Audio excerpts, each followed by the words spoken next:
Hi నమస్తే. 10,060 ప్రభుత్వ ఉద్యోగాలు ఆంధ్రప్రదేశ్ ప్రభుత్వం ఒక భారీ ఉద్యోగ ప్రకటన అయితే చేసింది. నిరుద్యోగుల జీవితాల్లో వెలుగు నింపేటువంటి అద్భుతమైనటువంటి అవకాశం. Group 1, group 2, police, DSC, engineering ఇలా ఎన్నో కీలక శాఖల్లో కొలువుల జాతర అయితే ఆంధ్రప్రదేశ్లో మొదలైంది. ఈ క్షణం నుంచే ఆంధ్రప్రదేశ్లో ఒక సురక్షితమైనటువంటి భవిష్యత్తు కోసం అతిపెద్ద పోటీ మొదలైందని చెప్పవచ్చు. అయితే ఇక్కడ ఒక కఠినమైన నిజాన్ని మనం అందరం ఒప్పుకోవాలి. ఈ 10,060 ఉద్యోగాల ప్రకటన వచ్చింది కదా అని లక్షల మంది పోటీ పడుతున్నా వాళ్ళల్లో చాలామంది అంటే దాదాపు 90% మంది అభ్యర్థులు వాళ్ళకి తెలియకుండానే కొన్ని పెద్ద పెద్ద తప్పులు చేస్తున్నారండి. అవే వాళ్ళని ఉద్యోగం రాకుండా దూరం చేస్తున్నాయి. చిన్న చిన్న పొరపాట్లే చివరకు వాళ్ళ సంవత్సరాల కష్టాన్ని కూడా బూడిదలో పోసిన పనులు చేస్తున్నాయి. మరి ఆ తప్పులేంటి, వాటిని మీరు ఎలా సరిదిద్దుకోవాలి? ఈ వీడియోలో ఆ కీలకమైనటువంటి పొరపాట్ల గురించే పూసగుచ్చినట్లు నేను మాట్లాడబోతున్నా. ఈ వీడియో చివరి వరకు చూసి మేము చెప్పేటువంటి ఆ తప్పులను మీరు సరిదిద్దుకుంటే ఆ 10,060 ఉద్యోగాల్లో ఒకటి ఖచ్చితంగా మీదైతే అవుతుంది. మీరు సిద్ధంగా ఉన్నారా? అయితే ఇక మొదలు పెడదాం. వీడియోలోకి వెళ్ళే ముందు మీ అందరికీ విజ్ఞప్తి, మనం ఈ తెలుగు ఎగ్జామ్స్ యూట్యూబ్ ఛానల్లో మీ సక్సెస్ కోసం ఎన్నో మంచి మంచి వీడియోలు పెడుతున్నాం. కానీ ఇంకా 80% మంది సబ్స్క్రైబ్ చేసుకోకుండా చూస్తున్నారండి. ఈ వీడియోను చూస్తూ ఇంకా మన ఛానల్ ఎవరైనా సబ్స్క్రైబ్ చేసుకొని వాళ్ళు ఉంటే అర్జెంటుగా సబ్స్క్రైబ్ చేసుకోండి. తర్వాత వీడియో చూడండి పాస్ చేసి. ఇలాంటి ఇంకా ఎన్నో విలువైనటువంటి AP, Telangana central jobs, central government jobs కానీ ఇలాంటి వీడియోలు, కెరీర్ గైడెన్స్ కానీ, ఇంజనీరింగ్ ఏఏ రిలేటెడ్ వీడియోలు కానీ అన్నీ అందిస్తాము. మీరు ఇచ్చేటువంటి సబ్స్క్రిప్షన్ అనేది నాకు కొండంత బలం ఇస్తుంది. ఇక వీడియోలోకి వెళ్దాం. ఇక మిస్టేక్ నెంబర్ 1 ఏంటంటే జాబ్ క్యాలెండర్ని, ఏపీ జాబ్ క్యాలెండర్ని అపార్థం చేసుకోవడం, మిస్అండర్స్టాండింగ్ ద జాబ్ క్యాలెండర్ అనమాట.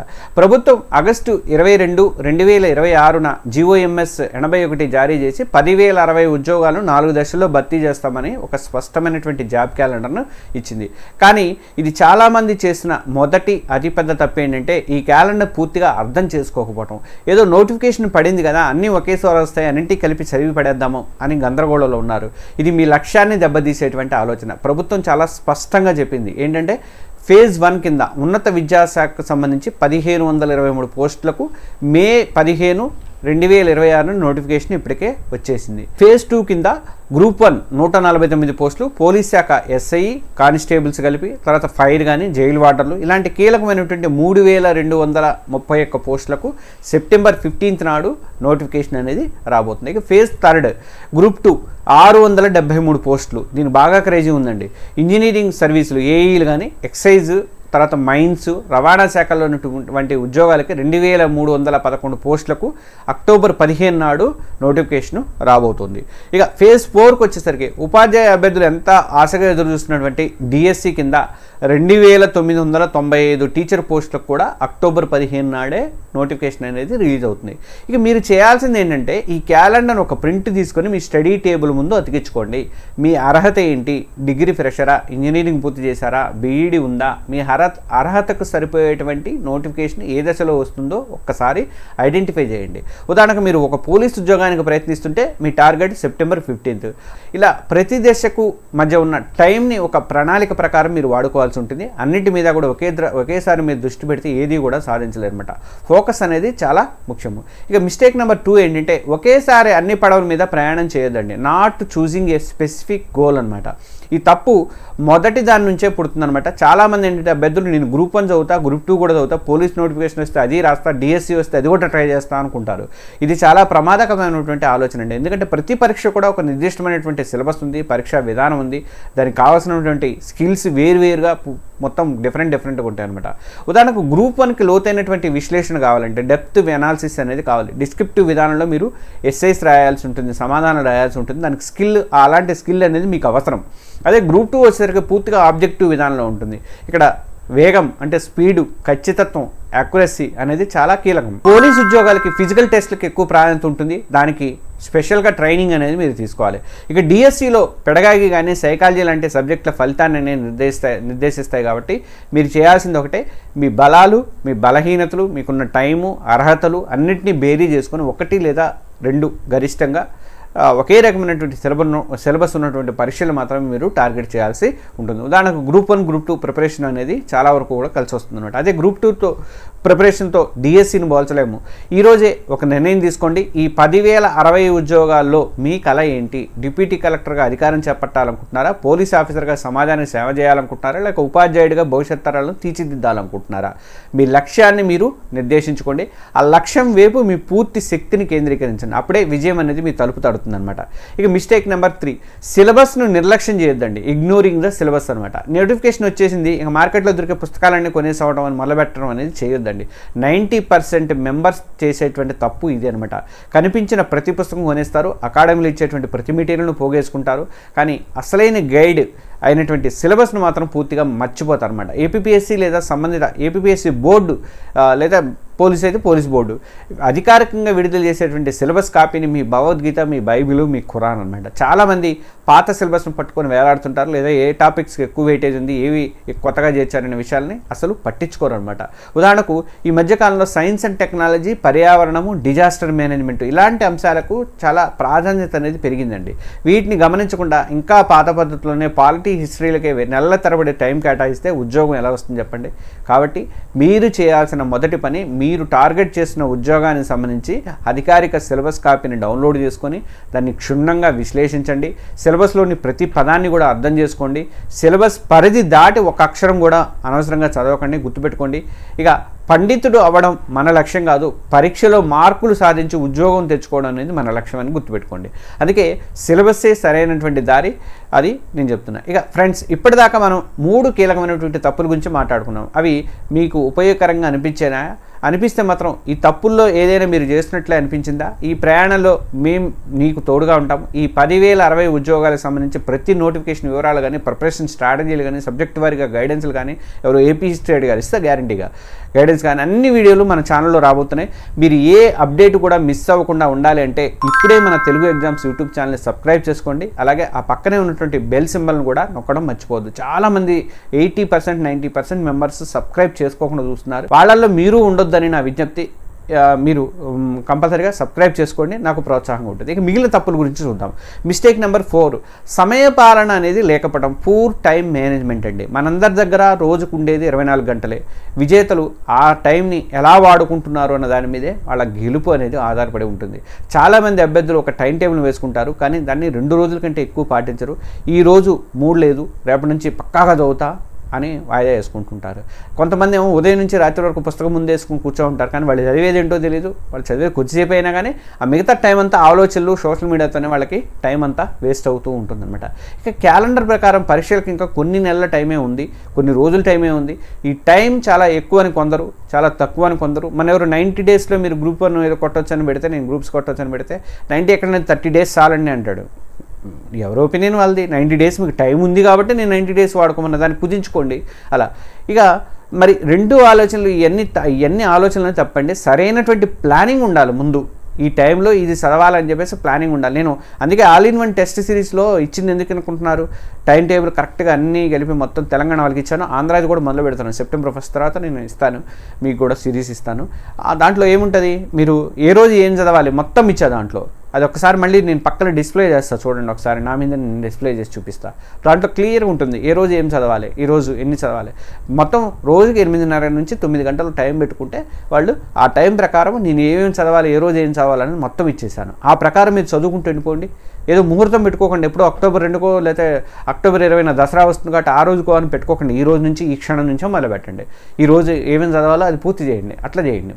ఇంకా ప్రణాళిక లేకపోతే మాత్రం టైం అంతా కూడా గాలిలో కర్పూరంలాగా కరిగిపోతూ ఉంటుంది. మీరు చేయాల్సింది మీరు నిజాయితీగా ఉంటూ ఒక రియలిస్టిక్ టైం టేబుల్ని మీరు తయారు చేసుకోండి. రోజుకి 6 నుంచి 8 గంటలు లేదంటే 8:30 గంటలైనా ఏకాగ్రతగా చదివేలాగా ప్లాన్ చేసుకోండి. ప్రతి గంట తర్వాత ఒక 10 నిమిషాలు బ్రేక్ తీసుకోండి.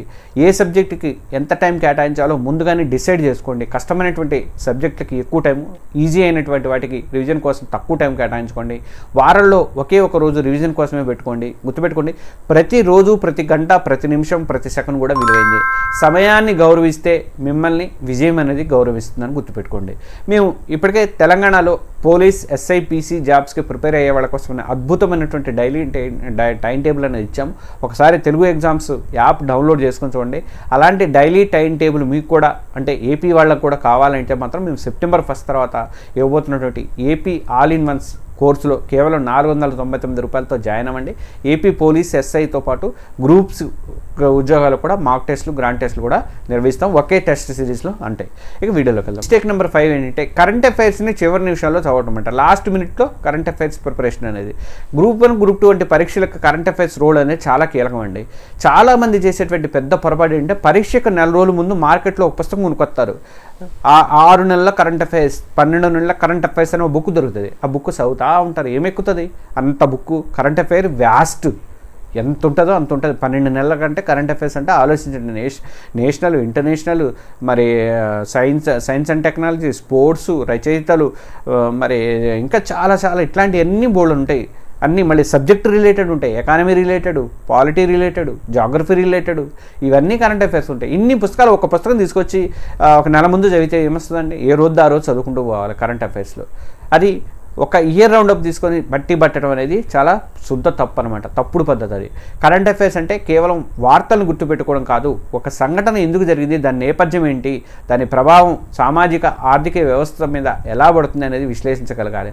ఉదాహరణకు ప్రభుత్వం ఒక కొత్త పథకం ప్రవేశపెడితే ఆ పథకం పేరు, తేదీ గుర్తుపెట్టుకుంటే సరిపోదు. దాని ఉద్దేశాలేంటి, లబ్ధిదారులు ఎవరు, బడ్జెట్ కేటాయింపులు ఏంటి, అది రాజ్యాంగంలోని ఏ అధికారులకు అనుగుణంగా ఉంది, ఇలాంటి లోతైనటువంటి అంశాలు కూడా మీరు చదవాల్సి ఉంటుందన్నమాట. ఇలా అర్థం చేసుకోవాలంటే రోజు ప్రిపేర్ అవ్వడం అనేది తప్పనిసరి. నేను అందుకే మొన్న చిన్న షార్ట్లు పెడుతున్నా, చూసారో లేదు, కరెంట్ అఫైర్స్లో ఏమేమి చదవాలని. పాలిటిక్స్ సంబంధించి పెట్టా, ఎకానమీ సంబంధించి, సైన్స్ అండ్ టెక్నాలజీ అలాంటివన్నీ వస్తాయి. చిన్న షార్ట్లు వస్తాయి మన దాంట్లో. ఆ షార్ట్లు కంపల్సరీ చూడండి. అది ఏంటో షార్ట్లను వదిలిపెట్టేయకండి. కరెంట్ అఫైర్స్లో ఏమేమి చదవాలి, ఎలా చదవాలి అనేది నేను అన్నీ ఇస్తున్నా. అన్నిటికంటే రిలేటెడ్, మొత్తం subject related, polity related, geography related, తర్వాత ఎకానమీ రిలేటెడ్, అట్లా ప్రతిదీ కూడా రిలేటెడ్ చదవాలి. ఎలా సైన్స్ అండ్ టెక్నాలజీ ఇలాంటివన్నీ నేను ఇస్తున్నా. ఇవన్నీ ఫాలో అవ్వండి. అర్జెంటుగా ఛానల్ని సబ్స్క్రైబ్ చేసుకోండి. మీరు చేయాల్సింది ప్రతిరోజు కూడా ఒక ప్రామాణికమైనటువంటి తెలుగు, ఒక ఇంగ్లీష్ దినపత్రికను తప్పనిసరిగా చదవండి. ఎవరో రాస్తే అడిగారు కింద ఏం చదివితే ఫాలో అయితే బెటర్ అని చెప్పేసి. నన్ను అడిగితే ఈనాడు బెటరే, ఈనాడు బాగానే ఉంటుంది. సాక్షిలో కూడా మంచిగా వస్తున్నాయి. మనం పొలిటికల్గా పోవద్దు, పొలిటికల్ మన సంబంధం లేదు. సాక్షిలోను ఈనాడులో కూడా మనకు కావాల్సినటువంటి ఆర్టికల్స్ అయితే వస్తున్నాయి. మేము కరెంట్ అఫైర్స్ ఎలాగో మన దాంట్లో పెడుతున్నాం, దానికి విశ్లేషణ కూడా ఇస్తున్నాం అనుకోండి, ఆల్ ఇన్ వన్ టెస్ట్ సిరీస్లో. అది చూసుకున్నా సరిపోతుంది. అయితే ఈ 2 ఫాలో అవ్వండి. ఇంగ్లీష్ వచ్చిన వాళ్ళు మాత్రం హిందూ ఫాలో అవ్వండి, సరిపోతుంది. ఇక ముఖ్యమైనటువంటి వార్తల్ని ఒక నోట్స్లో రాసుకోండి, లేదా మేము విశ్వసనీయమైనటువంటి యూట్యూబ్ ఛానల్స్లో వచ్చేటువంటి నేను డైలీ కరెంట్ అఫైర్స్ కూడా విశ్లేషణ ఇవ్వాలని అనుకుంటున్నాను. నాకు వెనక వైట్ బోర్డు కావాలి. ఆ వైట్ బోర్డు కొనే పరిస్థితి లేదు. దానికోసం అని చెప్పేసి నేను కొంచెం ఆగుతున్నాను, చూస్తున్నా. నేను ఫ్రెండ్స్ను ఎవరినో ఒకళ్ళని అడుగుదామని చూస్తున్నా. అది ఉంటే మాత్రం మీకు తిరుగులేదు, ఎన్ని కావాలంటే అన్ని ఇస్తానండి. నాకు సరదా మంచిగా ఇవ్వాలని, నాకు బాగా కంటెంట్ ఇవ్వాలని. నేను దీంట్లో వచ్చేదంటే 10,000 15,000 వస్తాయి. దాని గురించి కాదు, మీరు పెడుతున్నటువంటి ఆ కామెంట్లే నాకు ఇంకా ప్రోత్సాహంగా ఉన్నాయి, ఉత్సాహంగా అనిపిస్తుంది అనమాట. కాబట్టి నేను చేస్తాను. ఆ వైట్ బోర్డు టీవీ కోసం చూస్తున్నాను. అది కొనుక్కున్న తర్వాత లేదా ఎక్కడన్నా తెచ్చుకున్న తర్వాత దాని మీద నేను మీకు ఇస్తాను. దీనివల్ల మీకు డైలీ కరెంట్ అఫైర్స్ని ఫాలో అయితే మాత్రం మీకు సబ్జెక్ట్ మీద పట్టు దొరుకుతుంది. పరీక్షకు ముందు భారం అనేది మీకు తగ్గిపోతుంది అనమాట. చివరి నిమిషంలో కంగారు పడకుండా పూర్తి ఆత్మవిశ్వాసంతో మీరు పరీక్షకి వెళ్ళగలుగుతారు. ఇక కరెంట్ అఫైర్స్కి ఎలా ప్రిపేర్ అవ్వాలనే దాని మీద మన ఛానల్లో వీడియో కూడా ఉంది, తప్పకుండా చూడండి. అలాగే డైలీ పేపర్స్ నుంచి కరెంట్ అఫైర్స్ ఎలా రాసుకోవాలి అన్న దాని మీద కూడా నేను ఇచ్చాను, ఆ వీడియో ఉంది. ఇప్పుడు మన షార్ట్స్ రూపంలో కూడా వీడియోలు పెడుతున్నాను. అందుకే మన ఛానల్ని సబ్స్క్రైబ్ చేసుకోమని చెప్పింది అందుకే అనమాట. ఎన్నో యూస్ఫుల్ వీడియోలు ఉన్నాయో చూడండి ఒకసారి. ఇక మిస్టేక్ నెంబర్ 6, పాత ప్రశ్నాపత్రాలను విశ్లేషించకపోవడం కూడా తప్పే. నాట్ అనలైజింగ్ ప్రీవియస్ పేపర్స్ అనేది చాలా తప్పు అనమాట. ఫ్రెండ్స్, ఎంత చదివామన్నది కాదు, పరీక్షకి ఏమి అవసరమో అది చదివామా లేదా అన్నది చాలా ముఖ్యం అన్నమాట. పరీక్ష ట్రెండ్ ఎలా ఉంది, ఏ టాపిక్స్ నుంచి ప్రశ్నలు ఎక్కువగా వస్తున్నాయి, ప్రశ్నల కాఠిన్యత స్థాయి ఎలా ఉంది, ఈ విషయాలు తెలియాలంటే పాత ప్రశ్నాపత్రాలను, ప్రీవియస్ పేపర్స్ని కంపల్సరీగా విశ్లేషించడం ఒకటే మార్గం అంట. చాలామంది పాత పేపర్ని కేవలం ప్రాక్టీస్ కోసం చూసి వదిలేస్తున్నారు. కానీ దాన్ని కొంచెం డెప్త్గా విశ్లేషించుకుంటే మాత్రం, ఉదాహరణకు పాలిటీలో ఫండమెంటల్ రైట్స్ నుంచి ప్రతి ఏటా కూడా ప్రశ్న వస్తుందంటే ఆ టాపిక్ మీరు దృష్టి అనేది పెట్టాలి. అలాగే ఎకానమీలో బడ్జెట్, ఎకనమిక్ సర్వే నుంచి ఎక్కువ ప్రశ్నలు వస్తుంటే వాటిని క్షుణ్ణంగా చదవాల్సిందే. ఈ విశ్లేషణ మీ ప్రిపరేషన్ ఒక దిశానిర్దేశం అయితే చేస్తుంది. ఏవి చదవాలి, ఏవి వదిలేయాలి అనేది ఒక స్పష్టత అయితే వస్తుంది. మీరు చేయాల్సింది, మీరు టార్గెట్ చేసినటువంటి పరీక్షకు సంబంధించి గత 5 నుంచి 10 ఏళ్ల క్వశ్చన్ పేపర్స్ సేకరించండి. ప్రతి సబ్జెక్ట్లో ఏ టాపిక్ నుంచి ఎన్ని ప్రశ్నలు వచ్చాయో ఒక చార్ట్ లాగా వేసుకోండి. ప్రశ్నల సరళిని అర్థం చేసుకోండి. దీనివల్ల అనవసరమైనటువంటి అంశాలను చదువుతూ మీ టైం వేస్ట్ చేసుకునే పరిస్థితి అయితే ఉండదన్నమాట. మీ ప్రిపరేషన్ అనేది చాలా ఫోకస్డ్గా ఫలితాలని అంటే రిజల్ట్ ఇచ్చే దిశగా మారుస్తుంది అనమాట. ఇది గుర్తుపెట్టుకోండి ఫ్రెండ్స్. మిస్టేక్ నెంబర్ 7లోకి వెళ్ళే ముందు మీకు ఒక చిన్న విజ్ఞప్తి చేస్తాను. మీరు టెక్నికల్గా కొంచెం ఎవరైనా సౌండ్ ఉన్నోళ్ళు ఉంటే, మనకి ఏపీకి సంబంధించి మా శిష్యురాలు ఒక ఆమె దాదాపు 6 ఉద్యోగాలు కొట్టిందండి. 6 ఉద్యోగాలు కొట్టింది. మన ఈనాడులో కూడా పడింది ఆ అమ్మాయి. తను మనకి గైడెన్స్ ఇవ్వడానికి మీ అందరికీ రెడీగా ఉన్నది. తనని తీసుకోవడానికి మీరు కూడా ఏమైనా డౌట్స్ అడగడానికి వీలుగా మనము ఈ ఓబిఎస్లో కానీ అరేంజ్ చేయడమా, లేకపోతే మరి అదేది మన జూమ్ అయితేనేమో అర్ధగంటకి అయిపోతుంది, అది ఉండదు, లేకపోతే గూగుల్ మీటా, మళ్ళీ ఇది రికార్డు కూడా అయ్యేటట్టుగా రికార్డు కూడా కావాలి, మనం వీడియోని అప్లోడ్ చేసుకోవాలి. దాన్ని అలా వచ్చేటట్టుగా మీకు ఎవరైనా ఐడియా ఉంటే మాత్రం నాకు ఒక్కసారి మెసేజ్ పెట్టండి. 7036813703కి నాకు ఒక్కసారి మెసేజ్ పెట్టండి. ఓబిఎస్లో రికార్డ్ చేస్తాను. నేను ఇప్పుడు చేసేదంతా ఓబిఎస్లో రికార్డ్ చేస్తాను. అలా ఏమైనా మీకు అనుభవం ఉంటే, అట్లాంటిది ఏమైనా ఉంటే, నాలెడ్జ్ ఉంటే మాత్రం ఖచ్చితంగా నాకు చేయండి. చేస్తే తన నుంచి ఇంటర్వ్యూ తీసుకుందాం మనం. మీ అందరికీ మనకు వస్తుంది అది. ఓకే, ఇక మిస్టేక్ నెంబర్ 7లోకి వెళ్దాం. మార్క్ టెస్ట్లను సీరియస్గా తీసుకోకపోవడం. Not taking mark test seriously. Preparation అంతా ఒక ఎత్తు అయితే దాన్ని పరీక్ష హాల్లో ఆ 3 గంటల్లో ప్రదర్శించడం అనేది మరో ఎత్తు అనమాట. చాలామంది అభ్యర్థులు సిలబస్ మొత్తం పూర్తి చేస్తారు, కానీ ఒక్క మార్క్ టెస్ట్ కూడా రాయకుండా డైరెక్ట్గా ఫైనల్ పరీక్షకి వెళ్ళిపోతారు. ఇది యుద్ధానికి వెళ్తూ ఆయుధాలను ఎలా వాడుకోవాలో నేర్చుకోలేకపోవడం అనమాట. మార్క్ టెస్టులు రాయడం వల్ల లాభాలేంటో చెప్తాను చూడండి. ఒకటి, టైం మేనేజ్మెంట్ తెలుస్తుంది. నిర్ణీత టైంలో అన్ని ప్రశ్నలకు ఎలా సమాధానం ఇవ్వాలనేది అలవాటు అవుతుంది. 2, బలహీనతల గుర్తింపు. ఏ సబ్జెక్టులో మీరు ఇంకా వెనకబడి ఉన్నారనేది క్లారిటీగా మీకు తెలిసిపోతుంది. 3వది ఏంటంటే పరీక్ష భయం పోతుంది. అసలు పరీక్ష రాస్తున్నామని అనుభూతి ఇస్తుంది. ఫైనల్ ఎగ్జామ్లో టెన్షన్ అనేది తగ్గిపోతుంది. చాలామంది టెన్షన్తోనే చాలా పోగొట్టుకునే వాళ్ళు కూడా ఉంటారు అన్నమాట. ఇక 4వది ఏంటంటే ప్రశ్నల ఎంపిక. ఏ ప్రశ్నలకు ముందు ఆన్సర్ చేయాలి, వేటిని వదిలేయాలి అనే వ్యూహం కూడా అలవాటు అవుతుంది. కొంతమంది మార్క్ టెస్టులు రాసినా కూడా తక్కువ మార్కులు రాగానే నిరాశపడిపోయి ఆపేస్తారన్నమాట. చాలామంది అది చేసేటువంటి పెద్ద తప్పు అనమాట. మార్క్ టెస్టులు మనల్ని మనం పరీక్షించుకోవడానికి కాదు, మన తప్పుల నుంచి నేర్చుకొని మనల్ని మనం ఇంప్రూవ్ చేసుకోవడానికి. అందుకే మనం ఏపీ ఆల్-ఇన్-వన్ కోర్స్ అనేది ప్రతి లెసన్కి కూడా మార్క్ టెస్ట్లు ఇస్తున్నాము. ఇది కాకుండా మీరు ఏం చేయాలంటే మీ సిలబస్ 70% పూర్తి అయిన తర్వాత వారానికి కనీసం 1 లేదా 2 గ్రాండ్ టెస్ట్లు రాయడం కూడా మొదలుపెట్టండి. పరీక్షను ఎంత సీరియస్గా రాస్తున్నారో దాని విశ్లేషణ అంతకంటే సీరియస్గా చేయండి. ప్రతి తప్పు సమాధానానికి కూడా కారణం ఏంటో తెలుసుకోండి. తెలియని ప్రశ్నలకు సమాధానం నేర్చుకోండి. ఇలా చేయడం వల్ల మిస్టేక్ నోట్బుక్ కూడా రాయమని చెప్పాను. మీ స్కోర్ అనేది ఇంప్రూవ్ అవుతుంది. అది ఎట్లా ఇంప్రూవ్ అవుతుందని మీరే చూస్తారు మేడం. సో చూసారు కదా, ఈ 7 తప్పులు, ఈ 7 మిస్టేక్స్ చిన్నవిగా అనిపించినా అవే మీ విజయ అవకాశాలను దెబ్బతీసేటువంటి పెద్ద అబ్స్టాకిల్స్ అనమాట, అడ్డంకులు. ఇక ఏపీ జాబ్ క్యాలెండర్ని సరిగా అర్థం చేసుకోకపోవడం నుంచి మార్క్ టెస్ట్లను నిర్లక్ష్యం చేయడం వరకు ఈ పొరపాట్లన్నిటి కూడా మీరు ఓవర్కమ్ చేయాల్సిందే. గుర్తుపెట్టుకోండి, ఈ 10,060 ఉద్యోగాల పోటీ చాలా తీవ్రంగా ఉంటుంది. గెలిచేవాడికి ఓడిపోయేవాడికి మధ్య తేడా తెలివితేటలో కాదండి, వాళ్ళు ఫాలో అయ్యేటువంటి వ్యూహంలోనే ఉంటుంది, చేసేటువంటి సాధనలోనే ఉంటుంది. మీరు తప్పులను పునరావృతం చేయకుండా ఒక్క ప్లాన్తో, క్రమశిక్షణతో, ఆత్మవిశ్వాసంతో ముందుకు సాగితే విజయం అనేది ఖచ్చితంగా మీదే అవుతుంది. ఈ ప్రయాణంలో నిరాశ, నిస్పృహలు వస్తూనే ఉంటాయి మధ్య మధ్యలో. అలాంటప్పుడు ఒక్కసారి మీ టార్గెట్ని గుర్తు చేసుకోండి. మీ తల్లిదండ్రుల కళ్ళల్లో మీరు చూడాలనుకుంటున్నటువంటి ఆనందాన్ని ఊహించుకోండి. ప్రభుత్వ ఉద్యోగిగా సమాజంలో మీకు లభించేటువంటి గౌరవాన్ని గుర్తు చేసుకోండి. అవే మిమ్మల్ని ముందుకు నడిపించేటువంటి ఇంధనాలు అనమాట. ఈ వీడియోలో చెప్పినటువంటి 7 తప్పుల్లో మీరు ప్రస్తుతం ఏ తప్పు చేస్తున్నారు, లేదా ఈ వీడియో చూశాక ఏ తప్పును సరిదిద్దుకోవాలని బలంగా నిర్ణయించుకున్నారు అనేది కింద కామెంట్ సెక్షన్లో పంచుకోండి. నాకు ఇంకా చాలా ఇన్స్పిరేషన్ అనిపిస్తుంది. మీ ప్రయాణంలో ఎదురయ్యేటువంటి సవాళ్ళన్నింటినీ కూడా మీరు అడగండి, మేము మీకు సమాధానం ఇస్తాము. ఈ వీడియో మీకు నచ్చితే ఒక లైక్ చేసి మీలాగే ప్రిపేర్ అవుతున్నటువంటి ఇతర ఫ్రెండ్స్కి కూడా షేర్ చేయండి. మీ డీపీలు కూడా పెట్టుకోండి. అందరం కలిసి విజయం సాధిద్దాం. జై హింద్.